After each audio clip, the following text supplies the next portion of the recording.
have to go turn the heat up. All right, what is up, everyone? It's a Monday evening. It's time to get sad again. It's Fallen Star Part 2. We're so excited to dive into this book after a weird amount of news. So, without any further ado, Wes, punch it!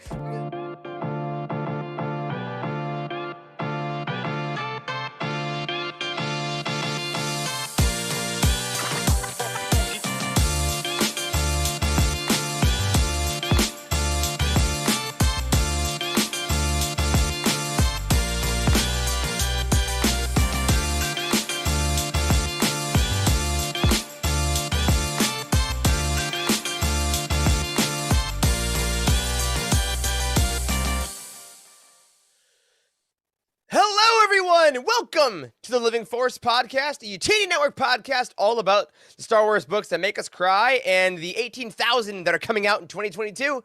I'm one of your hosts, Eric Eilerson, and joining me tonight to finish up our Fallen Star Roundtable and talk about some upcoming titles is the full crew, starting off with the energized, the productive, the master himself, Dr. Corey Hilton! Hello, everyone. Hope everyone's doing well on this fine Monday afternoon. Afternoon? My goodness. I like it. It's the What afternoon. year is Or I could say it's the early morning for our bonjour, our other listeners across the pond. Glad to see you all, but I'm also glad to see Dr. Charles Hankel with his beautiful ringlet face. Hello. Yes. Happy Valentine's Day. Let's spend it talking about death, destruction, and mayhem. That's right. It is Valentine's Day, depending on where you are in the world. There's no Valentine I'd like to spend my night with more than Wes Jenkins. Hello, everyone. I am having a Carl Sanders special. This is the glass that he got me for our Secret Santa, and I decided to have the darkest beer that has been ever made. So, Perfect. Happy Valentine's to me. Happy Valentine's to everybody. I can't wait to get into this book. The overarching questions are one of my favorites. I could not be happier. I also got to give a shout out to my own partner, Charlie, who's incredible and did gift me this truly insane Bo-Katan Valentine's Day Funko. Nice. She knows how insane I think these Funkos are, and I'm going to get one of these for the rest of my life. It's going to be great. But because we have so much to talk about, we want to jump right into our thank yous to our Patreon community. If you do not know, we have a thriving Patreon community at patreon.com/utini. We are currently at 2 of our milestones that we're behind on, a Rogue One video commentary and an Revenge of the Sith commentary. Rogue One, everyone, is being redone this Friday evening. As you may remember, we did try to record that for you in Asheville. We watched the whole movie, we recorded it, and it wasn't that good. So, this Friday, we will be recording that. That is coming to your feeds very soon.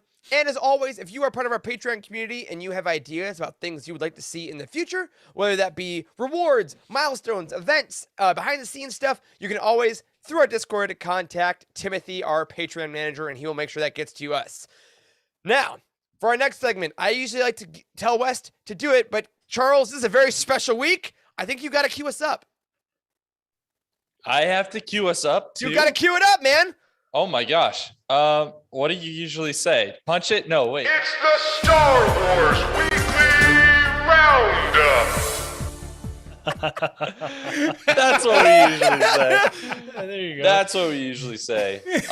Yes, it is the Star Wars Weekly Roundup. This week we have like a ton of news because that's what always happens every time that we're going to have a really deep in detail roundtable.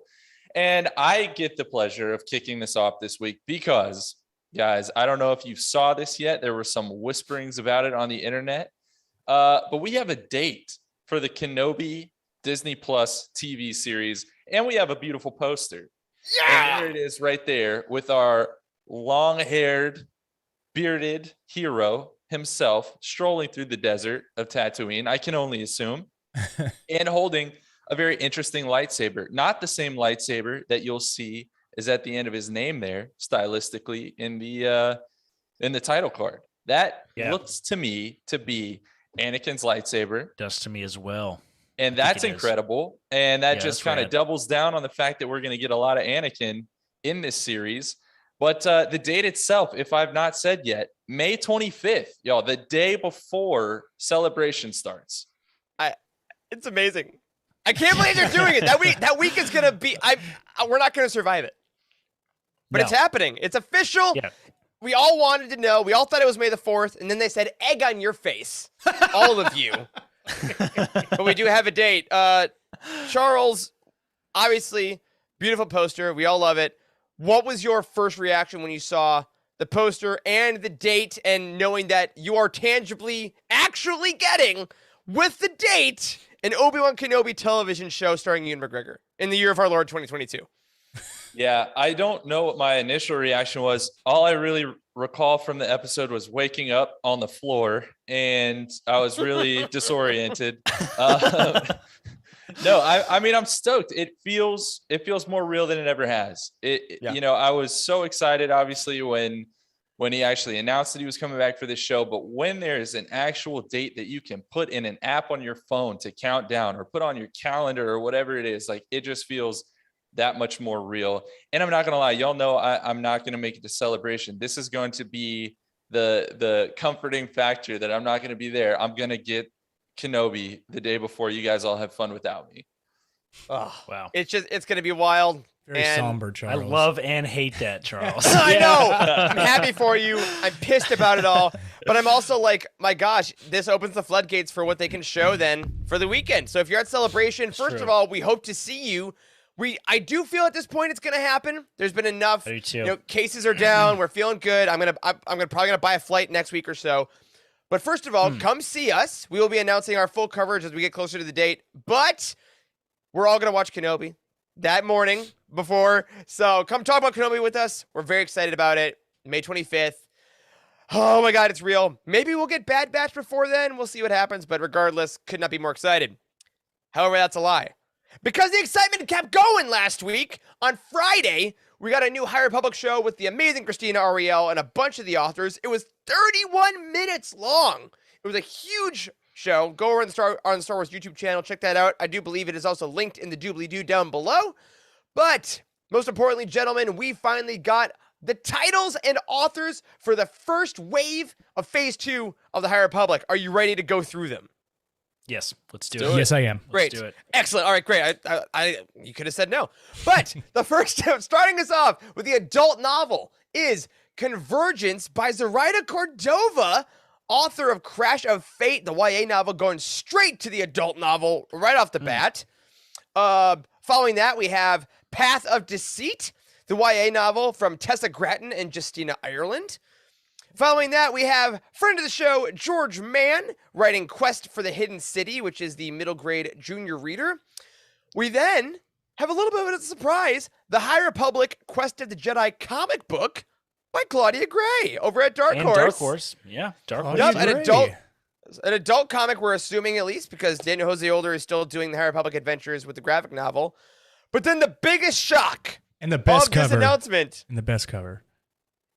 is The Art of Star Wars, The High Republic by Kristen Baver, a Look at that reference book about a literature initiative. Insane. Yeah, I mean, we got the. We're going to talk about all of them in a second, but this one was especially great because, Wes, show 'em, we had a couple pictures of concept art that's going to be in this book. We got, like, pictures of a bunch of different kinds of Markian Row. We got some stuff about our boy Reese Silas. I mean, look at Comac here. This is the kind of stuff we're going to get, is how they created the visual language of the High Republic, which is stuff we've seen in articles, we've seen in the comics now and then, but we are getting a full art book by Kristen Baver, showing all the cosplayers are all going to lose your minds. I mean, these are going to be astonishingly detailed. Every It's gonna show iteration of everything. Reese Silence that you'd ever want is here. Oh. Hood up, hood down. I like the sleeveless hood as well, like the cape with no sleeves on it. It's kind of cool. And the Like, I dig symbols that. on his loincloth as well. Yup, yup. Loincloth. His loin symbols. It's 100% what it is. It's a And loincloth. Save, Prove me wrong. depending on who you are, save the best for last. Oh, yeah, there you go. Markian Various Row, looking pirate incredible. versions of Markian Row. There In you his go. in his beautiful Ugg boots. Yep. Loved all of these. And then we got a little fun fact on Twitter from our buddy Jake Bartok, who is illustrating Stories of Jedi and Sith later on. He's been doing a lot of the concept art stuff, mock-ups, but he did a special one because Christina Ariel got made a Jedi on the High Republic show, and she got her own markup now by Jake, and I think this is Wow. just stunning. Yes. Yeah. Hand on the hip. Costume was really cool too. Yeah. Yeah. Yeah. If you guys haven't seen the episode, you need to go watch it. The Star Wars High Republic, super high production value. Like they show off like a new set, and there's all this stuff in the background. There's like a big model of the Starlight Beacon. Like it's got lights and stuff. And I want it for my office so bad. And there's lightsabers, It's like Buriaga's super cool. lucasabers in the back. Like, Yeah. They have all They're the at cool things. Lucasfilm The now. production properly. value is Yeah. very, very high, right? And, So and it's good. a really good episode. And there's some costuming stuff in there. I mean, it was fun to watch. I don't usually watch all the Star Wars show stuff on YouTube, but like I watched that one like the whole thing. It was super good. Yeah, this is Yeah. a good episode. It was about 30 minutes long, so it's a good sit down and eat while you watch Star Wars: The High Republic. Yeah. And sometimes like we harp on the High Republic show playfully now and then because the reveals are sometimes not as revealing by the end. It's like, a comic variant or something, which is cool. But they legit just released 5 books. 4 that we assumed were coming in some way. But like the art of book, no idea that was really going to happen. And guys, the biggest story for me in all this was the fact that Zoraida Cordova is going straight to the top with an adult novel in phase 2. Yeah. Like that That's is crazy. That's giant. Yeah, Yeah, I'm really excited about that one because I really enjoyed her book, The Crash of Fate. So I was happy that she's gonna do an adult novel. Maybe it's gonna get even spicier, adult wise. What's converging, guys? If that was why. Converging. Anyways. Yeah, very excited for all these. It does look like that most of them are coming out in October. October 4th, I think, is the placeholder date we found on some sites. But of course, always check the Utini release schedule. We will have the most up-to-date dates and pre-order links on there for you. And you know what? After all this news, we thought, all right, we're done. That's like 5 books of the High Republic. We should be all set for the show. That's it. Wrong. And then Valentine's Day happened, and we got a brand new announcement this morning, literally as we were getting ready to do this show. We got a new announcement. The Princess and the Scoundrel, baby. This new book by Beth Revis is inviting all of us to the wedding of Princess Leia and Han Solo for a new adult novel from Del Rey, August 16th of 2022. Guys, this came out of literally nowhere. Yeah, this was absolutely not on my bingo card. Like not even, not even kind of. It's insane. Like, and also loved at the language that the article on StarWars.com used. Like they said something like the courtship of Princess Leia, and I was like, oh, I know what this is a reference to. Yeah. Yeah, it's funny. On StarWars.com, they do have a full interview with Beth Revis, who, if she sounds familiar, wrote one of our kind of hidden gems that doesn't get talked about a lot, Rebel Rising, the Jyn Erso book, a couple of years ago. She's coming back finally to do a full, this is an adult novel from Del Rey, and with a flavor text or so, says, set just after the events of Star Wars Return of the Jedi, the story begins on the forest moon of Endor, where Han proposes in the elation of the Rebel victory against the Empire. After a ceremony at the site of the victory celebration at the end of the film, the newlyweds depart for a honeymoon aboard the Halcyon Star Cruiser, the luxury vessel at the heart of the new Star Wars Galactic Star Cruiser experience at Disney World Resort. In their most desperate hour, with the war still raging but the Empire nearing its last gasp, the couple must outwit the Imperial remnants clinging to power. In her interview, Beth Revis did mention the Aftermath series and Shattered Empire, the comic series, so if you want a little bit of pre-reading, those wouldn't be a bad idea. But guys, what was our reaction to this? I know there was a little bit of controversy because it does legit mention a resort hotel in a book thing, which is kind of odd. But overall, we're getting some wedding, getting some romance. What do you think? I'm down. I'm definitely down to tell more of Han and Leia's story, right? Because that has not been told at all. Like we see them together at the end of Return of the Jedi, and and then it kicks off the story real strong with like it didn't work out. Yeah, so right. like, where was the entire relationship, right? Like all we got was the sad single adults, and I'm very interested to see what this is going to be all about. I think I would be remiss if I didn't say, I also have hesitations whenever they try to do tie-ins to the parks, right? But it worked out pretty well last time with Black Spire. Black Spire. Those books. Yeah. Yep. And it seems like every opportunity they have to do new things like this, like it is an opportunity to be something interesting and unique, right? So, Yeah. and plus, like if I ever do get to do this insanely expensive experience, maybe one day with doctor money, I'll get to. None of you poor people can, but maybe I Or, can. hey, Disney Lucasfilm, if you want any of us to Well, new come show. over, I thought Charles was up there. Darn it. What did I do, Wes? I will say, man. though, if we do want to get more in-depth looks at the hotel, Eric at utini.com. Disney Lucasfilm, Eric at utini.com. Happy to discuss.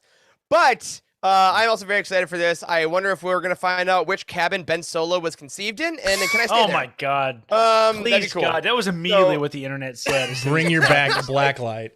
Yeah. Okay. Jesus. All that being said, though, y'all, I mean, I think they said that we are at 10 adult novels or 10 adult and YA novels on the docket so far this year for Star Wars, and we're not even done yet. It's February. So, Can you see me overall, what a sweating? week. Yeah, buddy. Sweating Yes. in there. Yeah, we'll be fine. We'll be fine. I'm so sorry, What? Charles. Just what a time to be a Star Wars fan, honestly. If you For missed any sure. of these, Absolutely. this is amazing. Like, we're getting so I know. many things. So This is many crazy. things. Like I remember when I first got into Star Wars books, and like it was in that, my first books, like I've talked about before on the show, were the what's that series? The Legacy of the Force.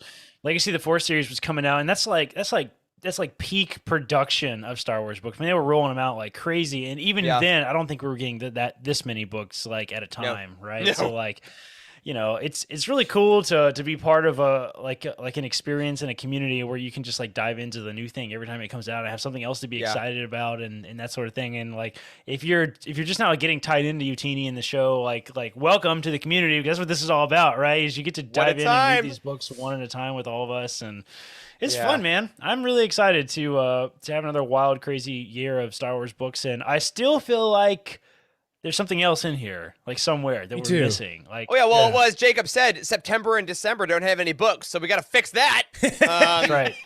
That's right. God, yeah, no, it's gonna happen, and it is, for all the work it does add, in the most fun way. What great work! Like we have to write more and talk more about Star Wars books. Oh, good. man, Is there- Oh no! Is there any other fandom like outside of Marvel and the comics that this like you get books that come out like year over year over year? I mean, don't think we had so. a lull like Star Trek has before, some, but- it has some, but there is like Star Wars is the most unique that I think integrated right now, and it's so cool that we're getting so many.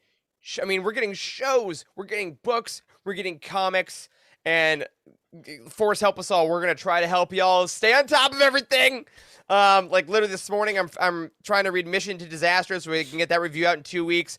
The advanced reader copy of Queen's Hope dropped in the inbox today. We got a new book announcement after the 4 book announcements last week. And What a we're time not to be getting paid. Yeah. What a time for me to be Yeah. unemployed, y'all. I got some time, so happy Oh, about man. it. So stoked. And of course, everyone, if you need to make sure you get all those pre-orders in, because supply chain is going to be a thing until 2023, make sure you go to the Utini release schedule, the release calendar on the website, utini.com. Frank and Trevor and all those guys are updating that constantly. We got your pre-order links. We got High Republic Mission to Disaster coming March 1st. Tempest Runner script book is coming March 15th. Queen's Hope is coming April 5th. And of course, the entire year, especially in the fall, we're getting all the books we just talked about. We're so excited for them. Make sure you get those orders in so you can join in the community and have some fun talking about them when they release. Woo! All right. A lot of news. No book reviews this week because we're doing a roundtable. We're going to take a real quick break. And when we come back, we're going full spoilers on some overarching deep questions on the Fallen Star. We'll see you in just a sec. Woo!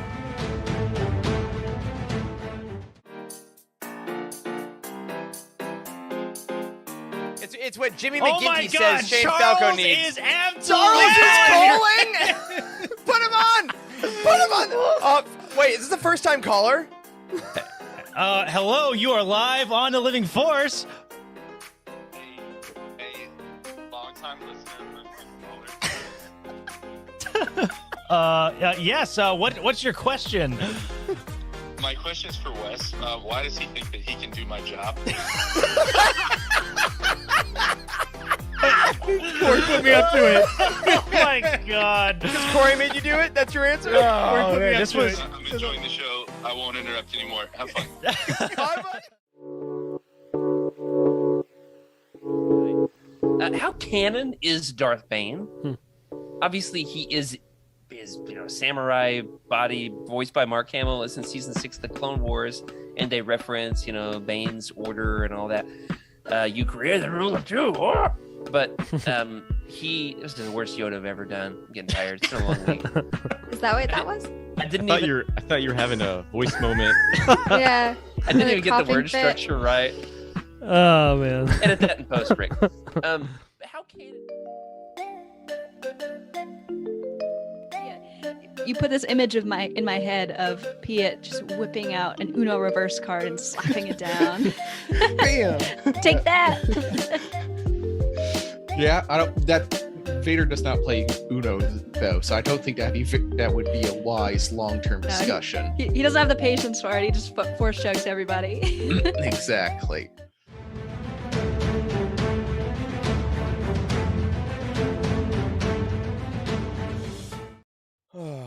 All right. Massive love to our friends on Legends Look Back on the Cosmic Forest, the other 2 weekly live shows on Wednesday and Thursday evenings. And if you made it this far, we're about to get into some spoilers for the Fallen Star. Before we do, I want to remind you to like this YouTube video. If you do like what we do, hit that subscribe button so you can see all the video content that we're coming out with. And if you're listening in an audio podcast, we've had some really, really lovely reviews lately over on the Apple Podcast. We have been seeing them. We actually probably will share them with you coming up soon in a future episode. But if you want to, go ahead, leave us 5 stars, leave a recommendation. It does help people find the show and grow the community. But with that, Charles, I am ready to be hurt again. Here we go. Right. So, I mean, as you're saying, it's no secret this book was super heavy. We talked about a lot of really sad stuff last week.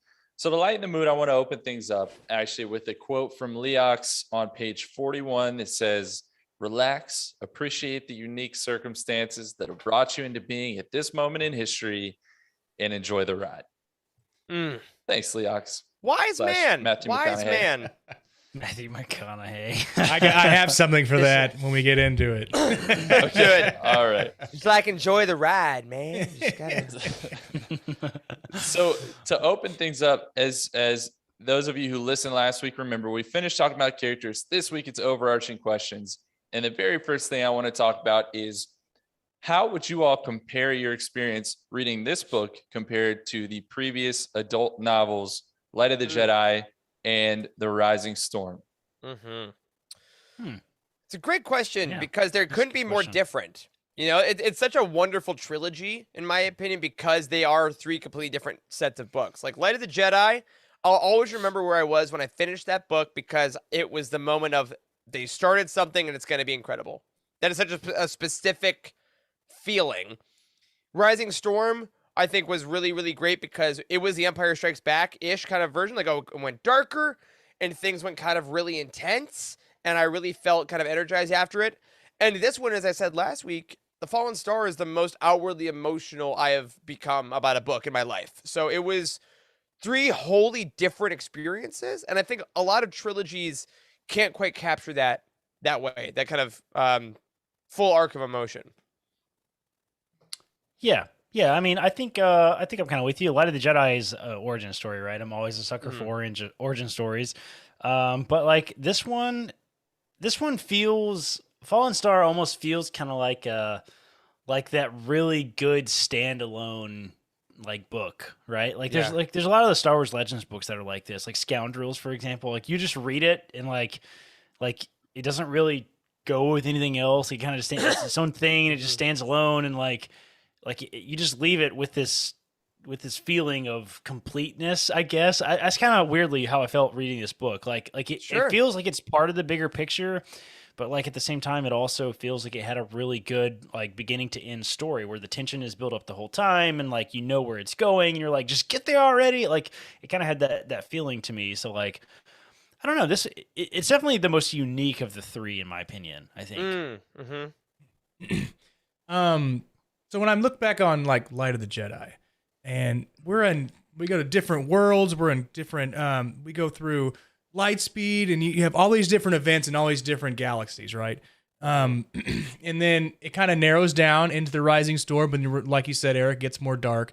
And then we're like in one spot in the Fallen Star, kind of like pinpoints what's going to happen. Yeah, it's like a funnel. I never thought about that. That's cool. Yeah. So I really like Light of the Jedi in a sense where it kind of gives you that, like you said, Corey, the origin story. It gives you the entire background, lets you know about the characters and kind of what their mission was and who the bad guys are. So, and then the conflict, it goes back and forth, and then it gets more and more like Empire Strikes Back and then it gets to a point where what's going to happen from here? And because this is a literary journey, then so we have more story than just 3 movies, right? Or 3 books. Right. So we have so much more we can tell. So that's one of the reasons why I really like the way that they put these 3 together, and they put us into this point to where we really don't know if it's going to fan out real far or it's going to stay in that narrow lane. I mean, October, right? Got October. Yeah. Yeah. So, Yeah. I mean, I think y'all are right. I'd echo the same sentiments. Each book was just very different, and it is hard to compare and contrast them. And that's kind of why I wanted to pose the question. What I want to roll into is we've talked a lot on this podcast about how awesome Claudia Gray is, right? This book, comparing it to her previous works, where does it fall for y'all? Because I mean, we've said far and away, Lost Stars is one of the best books that you can jump into if you're trying to read Star Wars books. So where would you put Fallen Star amongst her other works? And just for a reminder for y'all and for our audience, she's done Lost Stars, Bloodline, Leia, Princess of Alderaan, Master and Apprentice, and now this. Yeah. And Into the Dark. She had her and Into the Republic Dark. YA. Yeah. What a resume. Yeah. I mean, like if you read all of these, like my God. Yeah, I don't want to rank it, man. I don't know if I can. Rank. Like, Claudia Gray has a lot of really unique books that are just different in lots of ways. Like, I don't think her, like Claudia Gray's writing is not like Timothy Zahn's writing, right? Like Timothy Zahn's writing has got like a very characteristic style, right? Like it's always like there's a lot of build up. Like Thrawn always does a lot of dodging, right? And then he gets to the end, and all the answers are there, and it's kind of predictable. There's like a plot device like that's gonna happen. But Claudia Gray's is like, I mean, gosh, Master and Apprentice is like there's a lot of twists and turns in that book that you're not expecting, and then Lost Stars is like, a time travel book. Like you just pick up the characters, all these different spots, and then this book, it all happens in a really short period of time. So like there's not like she doesn't have like a characteristic plot device that she uses, right? So I don't know that I can like really rank this book. I think all of Claudia Gray's books are very, very good, and she doesn't have one that's not good. I think I think that's the best way to say it. Yeah, I think for me, this book is like a culmination of her career. As I said in my review, that this is kind of like the crowning achievement for her. And what I mean by that is even if you like other books of hers better, I think this book took all the lessons that she discovered as a writer in these previous, 6 novels, and she really put them to work. Like Lost Stars is all about kind of like the big scope and the bigger story. And I think when you see all the characters in Fallen Star, the way she's able to kind of go bam to bam to bam to bam to bam, that's the very much Lost Stars epic feeling. Bloodline is the political intrigue and is a little more serious. And I think when you get them making the plans to like how to figure out Starlight, what are we going to do? Like assigning people tasks and stuff, you get a little bit of that intrigue feeling. Leia, Princess of Alderaan is a YA coming of age to the T. It is a wonderful story about a young woman learning how to be a leader and everything she needs to do. And you see that in characters like Belle. You see that in characters in this book that are rising to the occasion because of such horrible devastation. Into the Dark, again, not what I was hugely into as much as the rest of them, but I think shows her vibe with the High Republic. Like her mastery of that era and of really the evil of the Nile really shows through. And then Master and Apprentice, that relationship, I mean, there are so many of those within Fallen Star. There are the bonds between people. You don't get Stellan and Elzar being written this well if you didn't have Qui-Gon and Obi-Wan in that book. So I think overall, she is really good in every book. But if you want Claudia Gray at kind of like the peak of her writing ability and her power, combining all the lessons that she's kind of learned over the last decade of Star Wars writing, I think that's what Fallen Star does. I can't follow that, Eric. I was gonna say. Like, what do you want me to say? I mean, I guess maybe I don't know. It could be wrong. I mean, it seems like it. More or less, Claudia Gray remains the queen. I think we can say. And that. now she's gonna do a comic. Like, Yeah, that's pretty cool. Although That is she an is, that interesting being fair, change. she is doing DC Comics currently. She's doing a House of Okay. Kal-El story, which I have not read. I'm not a DC Comics reader as much, but I'm very excited to see this intimacy and imaginative storytelling. Her working with an artist, like, So she's never done a Star Wars comic before. she did I don't one think so. story in the High Republic Adventures annual. They each did one. Okay. But that's like a short No. thing. But Okay. for the most part, no. Okay. And it's a Dark Horse. Is this the first Dark Horse comic we have? It is, right? Yes, it is. That's super Yes, cool. yes, They it just- they all switch back and forth between different, I know. literary efforts. I find the comic journey in Star Wars like it's the most interesting Star Wars literature history to me. For of, like, real. how it has Yeah. changed hands so many times. Like, because the original, you guys have heard me say this before, the original Star Wars comic is like not even Star Wars. Like It's like some insane. it's like some crazy He-Man shit. And it was Jackson's around for the like main character. it is I know, and it was around for like there's like 100 issues or something of that It's a long original time. Marvel run where it looks like insane, and then Dark Horse got it for a while, and then Marvel got it back for a while, and now Dark Horse and Marvel together. What the heck? Like, I mean, it's so exciting cool. to get Dark Horse back. Like, I think, and to have Claudia Gray be like the champion right out the gate is pretty rad. I'm excited about that. Hell yeah. Well, speaking of dark things, such as dark horses, sorry, my transitions are not as good as Eric's. I want to Love it. talk about Love it. how dark this book really was, right? And how the High Republic hasn't really shied away from death and darkness and destruction and all these terrible things on the surface. And the Fallen Star really seemed to kind of take that to a new level, especially the death part. Seriously, if you have not read this book and you intend to, we're not kidding about spoilers. We're about to get into them. In one novel alone, y'all, we lost Regil Call, Orla Jareni, Nibasik, Stellan Gios, and maybe Indira Stokes and Buriaga Agaburi. That's incredible. We haven't had that level of loss in a book that I can recall ever, maybe. So I'm curious, first of all, whose death out of that hit you the hardest and why? Mine. I'm gonna do you go first. I'm gonna do the easy one if you don't. Okay. Mine was Orla Jareni, because she seemed like she had like a tune to the Force to where she could overcome whatever it was that was keeping them from not being able to speak with it. So I was like, she's got to be able to at least crawl back from something like that. And like Claudia Gray really like sank in the darkness with how she fell into that gray husk. It wasn't just like she fell into a gray husk. I mean, she like ate into it. And I was like, oh, I can't. It hurts to read more words in this book right now as she's dying. I was like, that was probably the one that hurt the worst for me. Yeah. We're rarely inside someone's mind as they're witnessing horror. And it's a helpless feeling. Because as a reader, you're like, I can't do anything but experience this. And there was that. I think that was a great one. And I think it was a great one to start it off to kind of, because we talked last week about how, like the first half of the book is a little more fun. It's a little lighter. Yeah. And then that moment is like, oh my God. Okay. I mean, yeah, but I'll be chalky and easy. Stellan for me. Okay. Yeah, We're it's a just chalk like, pick. I mean, Reginald Cole died, whatever. I mean, it's not a big deal. We want to talk about the real one. He was cool. He was cool, but come on. It was funny they introduced him. And like, as soon as they introduced the character, and he's like, "Yeah, this is not even going to be a problem. I don't know why everybody's freaking out about this whole Force sensitivity." I'm like, "Oh, that guy's dead. Oh, he is so dead." They always get the doubter. The doubter is always dead. Like, this is how it goes.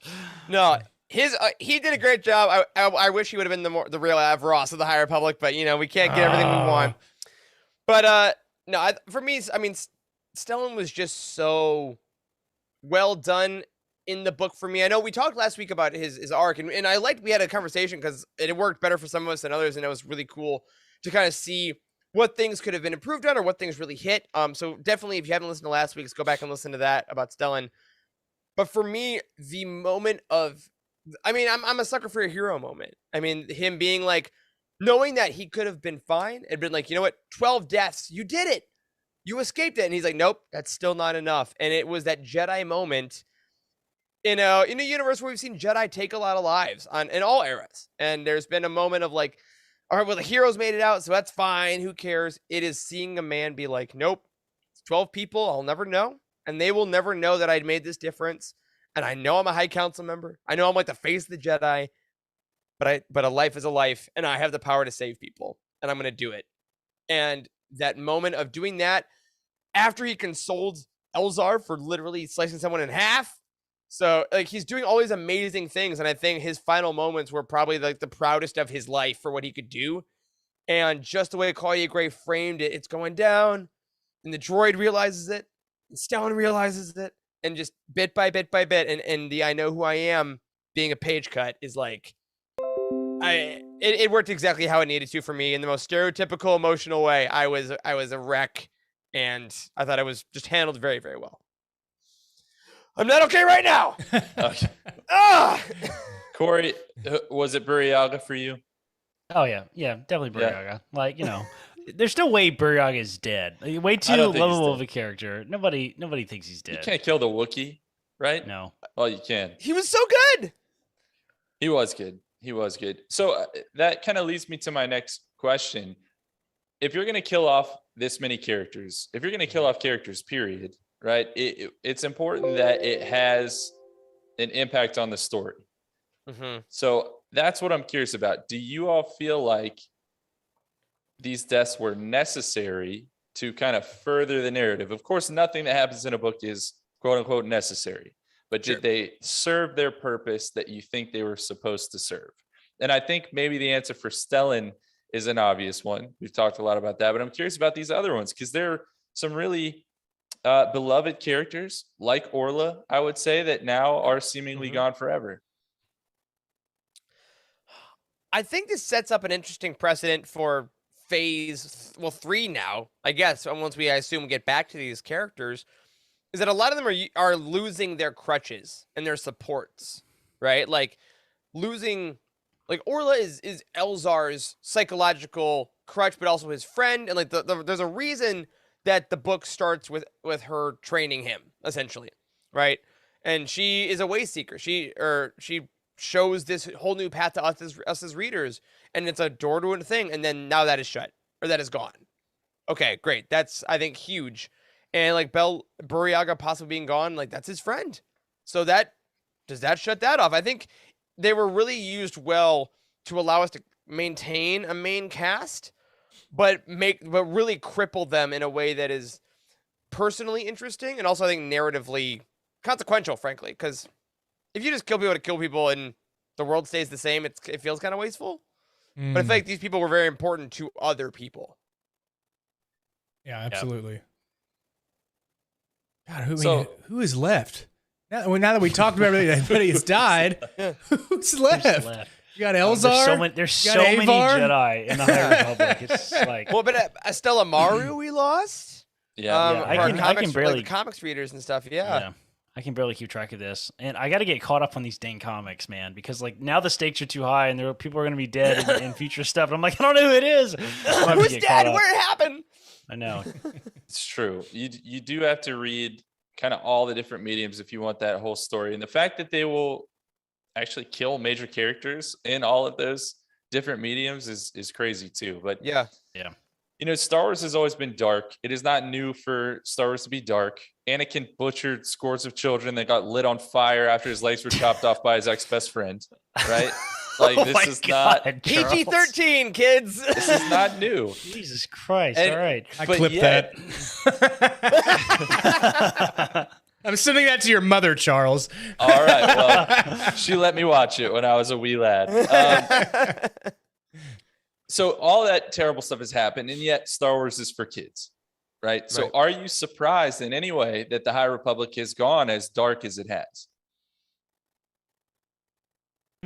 I'm a little surprised. I'll go there. I think I'm surprised because, like, I don't know. The High Republic could easily be this era of like, oh, these elite Jedi and their adventures of the elite Jedi. You know what I'm saying? Like, it could be this like kind of, white knight. Everybody's on a pedestal. They just have these goofy, too good to be true adventures. That could have been what the High Republic was. So the fact that they're willing to like push against that with this really dark, evil stuff, like, it makes it feel like heavier and like because we know that we're moving on past this era, like it's making sense that this is how the era got destroyed, right? It's like it feels like all of our characters are getting picked off one by one, right? So like, we have to know why things progress to the point that they do, like, because by the time we're in the prequels, the Jedi Order is kind of in shambles on a philosophy level, like on a morality level, I suppose. I don't know. I don't really, but they're not as true as the High Republic Jedi were, and there has to be a reason for that. So I think Yoda gets back from his sabbatical and it's just like, what happened? It's like Troy with the pizza in Community. Exactly. It's the pizza meme. Just like in the apartment, everything's on fire. Yeah. For sure. I love that, Corey, and I think one of the things that really hits me about the High Republic is that when it was first announced, they really likened it to the Arthurian myth, right? They said these are like the Knights of the Round Table. And for fans of Arthurian myth, like, those stories get pretty dark. There's a lot of stories about like the knights having moral shortcomings. I mean, the entire spoilers for the Arthurian legend. Like, I don't know. It's been hundreds of years. You're fine. But like, the entire thing is brought down because Guinevere sleeps with Lancelot, and then he takes her away, and Arthur gets jealous, and they go to this. There's this war that happens between brothers, and then he gets betrayed by Mordred, his nephew. Like, it's all familial bonds. I know. I'm sorry. Sorry. Also, Merlin gets put in a magical castle, and then there's an Excalibur. The whole thing. Anyway, like, the Arthurian myth is full of people that form the Round Table when they are strong and brothers, and nothing will break us. And then over the years, darkness seeps in. Darkness seeps in. Darkness seeps in. And I think using that method in the High Republic is really interesting, because ending the Light of the Jedi with the Starlight Beacon is open and it's brilliant, and the Jedi are here, and we will persevere. And we've seen now in the last year of storytelling, getting to this point of darkness is always there. Darkness is always there. And ending Phase 1's adult novel with Marky and Rose soliloquy about, like, it's been me the whole time, you're all gonna die. Like, yeah. What a choice! What a choice! I think it helps bring on, like, people who are on the fringe of reading Star Wars books, but not really, because they're just like, well, I heard this new initiative is, just looking at the picture of Light of the Jedi, like the front cover, it's like gold robes, everything's flowing, it's just going to be like the good guys always win kind of a story. But once they get word of there are people that die throughout, just starting, I guess, into Phase 1, it might want people to pick up that book to get into that story, because I mean, going back to talk about how Star Wars is for kids. I mean, wasn't Legends got pretty gory, did it not? I mean, I read Death Troopers. Definitely. Even the Bane trilogy was not for the faint of heart. So, come on, have you ever told a 7-year-old about how someone got electrocuted to the point where they couldn't function anymore, and they had an armor that was slowly destroying their entire form and body, but it was worth it because they could bring darkness for 1,000 years? I mean, I did, but I was never invited back. Well, on that note, you've made the point that things have kind of always been dark. They're continuing to get dark, and they're continuing to get darker. And each book has brought some major disaster, right? We had the Great Hyperspace Disaster. We had the Republic Fair. Now we have the Fall of Starlight Beacon. And there are some out there. I want to present a couple different viewpoints here with this roundtable. There's some people out there who feel that there's been sort of no time to catch your breath, if that makes sense. Like, each book has a bigger disaster than the last one, and then a bigger disaster and a bigger disaster. And not that it's one-upmanship between the authors, because they're a big team, but do you ever feel like it's how much further can you go and make the next thing worse and the next thing worse? I I mean, there's 2 Death Stars, right? I mean, I guess to me, it's always seemed like Star Wars is in a weird way of, and not to diminish those points of view, because I do think that is a valid. To be clear, that is a valid criticism of like, if it's not your thing and you're just like, I'm waiting for the next big thing and more death, and it's not hitting you as much, that's fine. It just might not be like your bag of storytelling. There's other books for that. I would also argue that the quieter moments are probably like in the YA, in the middle grade, and things that have great moments but aren't necessarily galactic. So that could work. But I think Lucas, I blame George, frankly. We had a Death Star in one, and then Death Star. we had a Jedi fight, and then a hand got lopped off, and then there was a second Death Star. And then, like, can you imagine if they did bigger. that? If they did that now, like in the sequel trilogy, people would have flippin' raged if the third sequel movie was like somehow they rebuilt Starkiller Base. Like, well, I mean, freaked out. they kind of all the Star Destroyers basically had Death Star lasers. Like, you know? All right, listen. All right, this is my take on this particular criticism, because this has been an ongoing piece of criticism for the entire history of Star Wars books, right? Because Star Wars Legends itself has tons of these planet-killing weapons. There's like the Sun Crusher and what's the base off of Corellia called? Like, there's a gun. Centerpoint Station. Centerpoint Station off the, it's orbiting Corellia or whatever. It's in the Corellian system.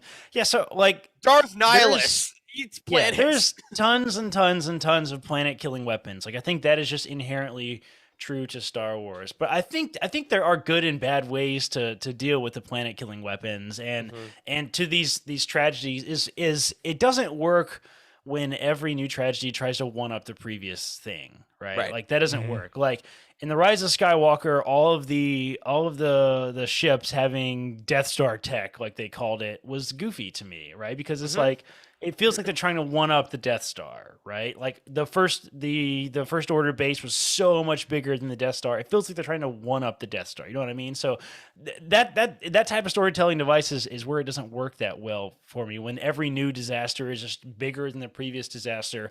But I don't think that's what we're getting in the High Republic, at least in my opinion, right? Like, I don't think this is, because I kind of agree with some of that criticism of like, we keep getting more and more planet-killing weapons, right? I agree with that to some degree, but I don't think that's really what's happening in the High Republic, because these are not all, oh my gosh, how can the Nihil be any worse than they previously were? It's just like, these are all just different, really awful, bad things they're doing, right? Yeah, like the hyperspace disaster was, kind of on accident in a lot of ways, but they intentionally terrorist attacked the fair, and then they intentionally blew up this thing. I mean, they're just highlighting how evil Markian Ro is, right? And I can get behind that. I think that's different than just like, it's the second Death Star. I think it's different than that, right? I think it's different.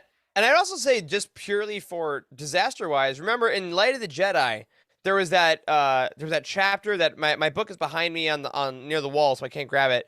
But there was that chapter where they said, "Yay, victory, victory!" And then you turn the page and it said, "There's this star system. There's tens of thousands of people. No one knew about it, and they all died." And there was that moment where, like, the body count in Light of the Jedi in the hyperspace disaster is actually quite a bit higher than Fallen Star. And then I think Rising Storm. I think that emotionally, we know more of the people in Fallen Star that perished. So I think that hits harder. But as far as the bigger disaster galaxy-wide, I think that the Great Hyperspace Disaster, the Great Disaster, as it's called, I think actually still has the highest body count. So I think that the writer's skill at making us feel destitute and horrible, I think may adjust, and that purpose might be different. But as far as just bigger disasters, I actually would think the High Republic is kind of similar to Corey's point, is handling it with a little more dexterity than other places. That's a good way to put it. Yeah, and I think the storytelling device that they use, I keep saying that, storytelling device, I'm 100% not using that correct, but the storytelling sort of method that they used in this book is, like, for us to feel the weight of the station falling out of the sky is very different than for us to feel the weight of, like, all the planets being destroyed in the first book, right? Like, this is supposed to be intimate, and we're with the characters, and we see them trying to escape the disaster and that sort of thing, whereas, like, the hyperspace disaster was literally just like, they just state that, billions of people died. Like, it's like Queen Amidala saying, in Phantom Menace, before we knew about all the books now, like, with her saying, "My people are dying," it's like, Where are they? Are they dying? Because I haven't seen any people. The streets are all empty. You know what I mean? Your planet just looks like the Windows XP loading screen, and Exactly. it looks all fine to me. so- Exactly. But that's not what we got in this book. This was like individual characters and their individual stories, and like they lost their best friend right in front of them. Like it's different, right? So like throughout. I want to highlight. Go ahead.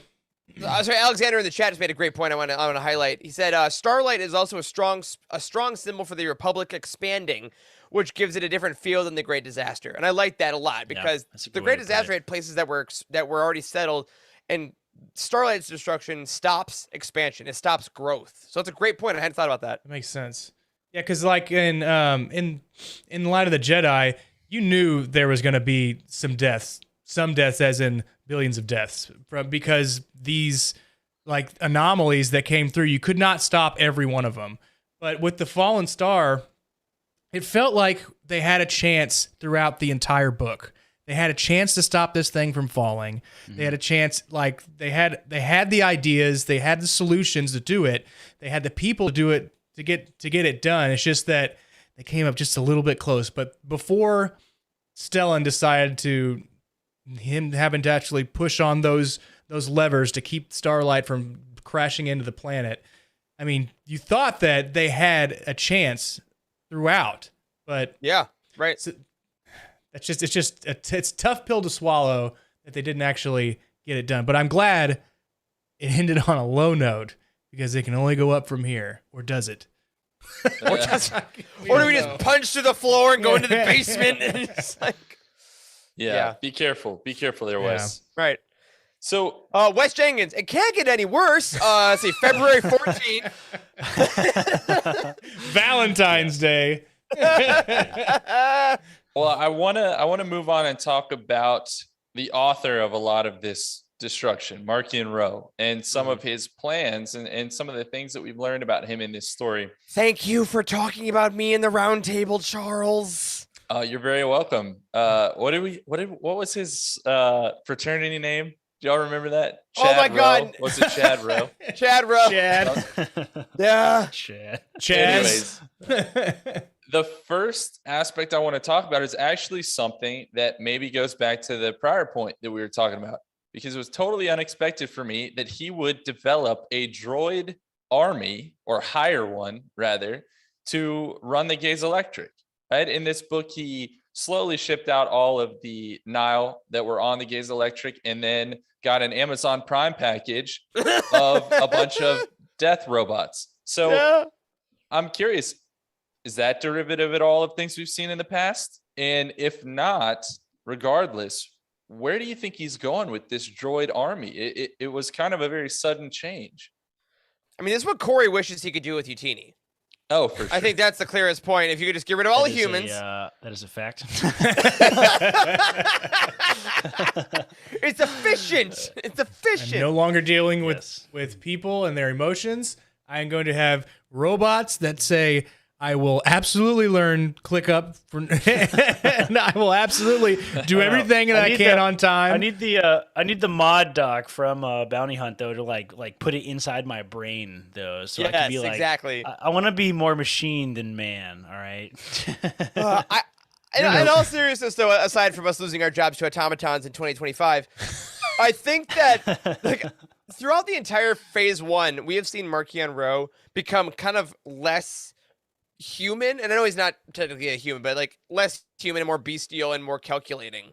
And I think in the flashbacks, realizing, this was never really about your father's revenge. This was never got to Corey's eyes just lit up, audio listeners. But I think he's realizing like he is not in it for the Nile. He is not in it for the power. He is in it for himself and his own means.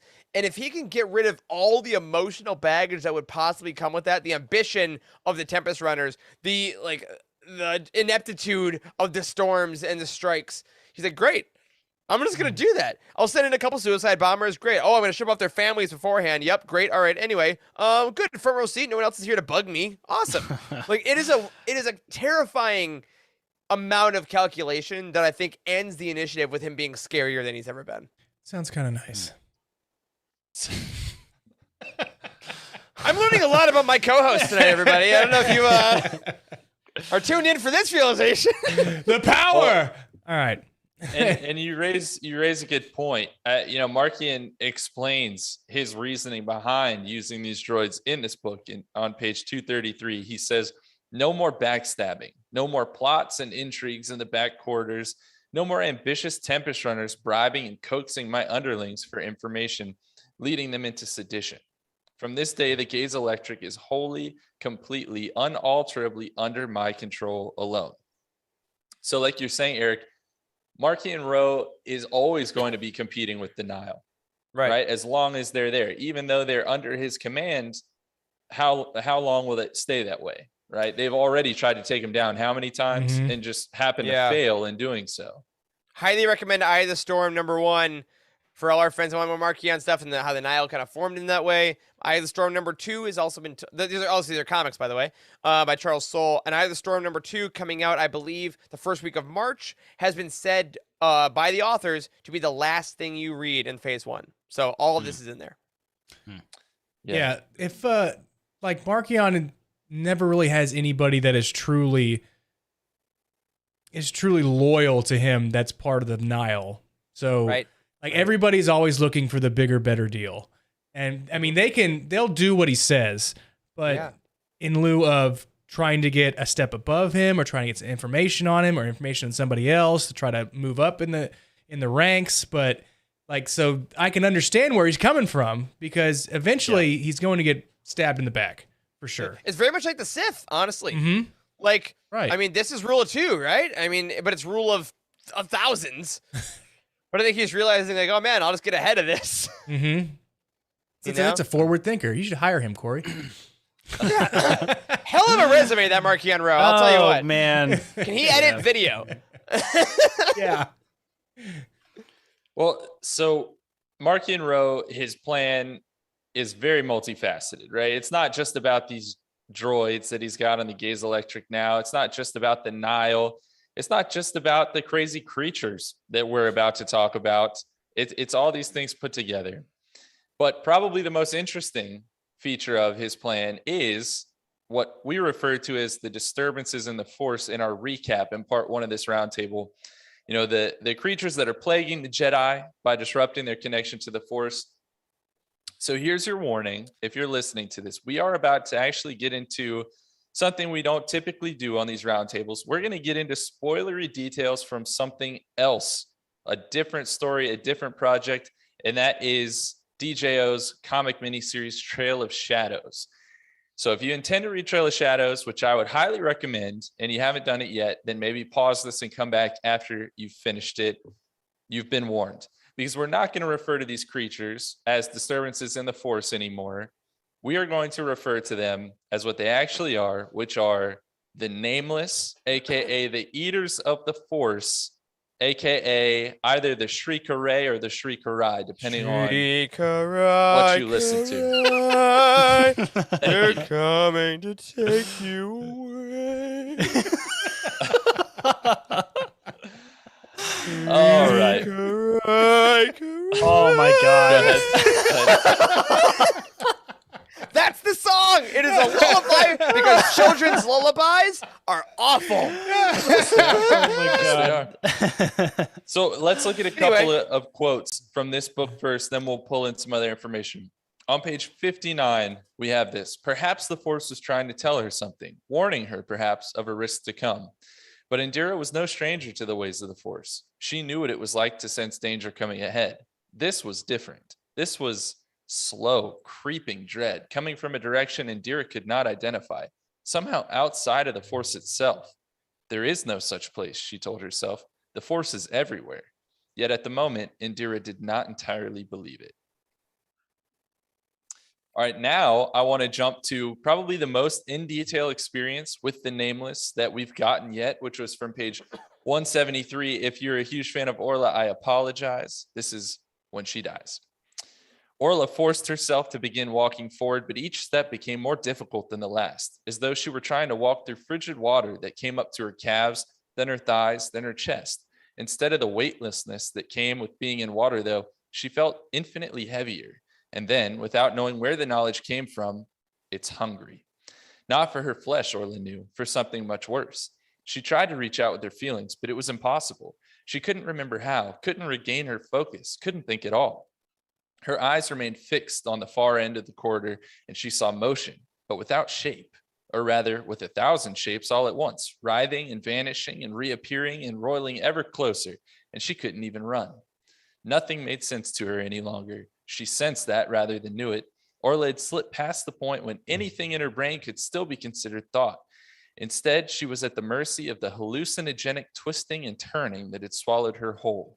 Orla's mind was no longer her own. The force had gone silent, but it still existed. It had to exist, didn't it? The force would find her. It would find her. She wouldn't just vanish into the void. She wouldn't just become nothing or no one. Cold seized Orla, piercing her flesh, seemingly freezing her very bones. She wanted to hug herself against the brutal chill, but her arms no longer obeyed her commands. Her legs wouldn't move, nor her head and neck. She wanted to look down and see what had gripped her, but she couldn't any longer. Her face became whiter, then gray as ash. She fell onto the floor, unable to move ever again. The force was silent, and nothing was left of Orla but fear. So, holy crap, that's as dark as it gets. Yeah. How are you liking worst. the Nameless? How are you liking the Nameless? I have a small piece of negativity. Do it. I really wish they would have name dropped the Nameless in this book.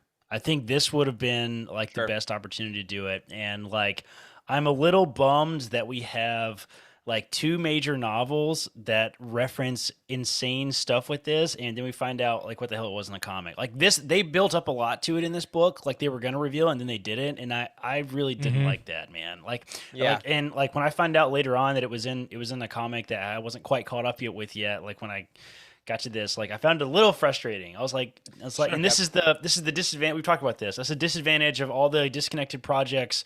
Or all the connected projects, rather, like in big stuff. It's the price we pay for it. Yeah.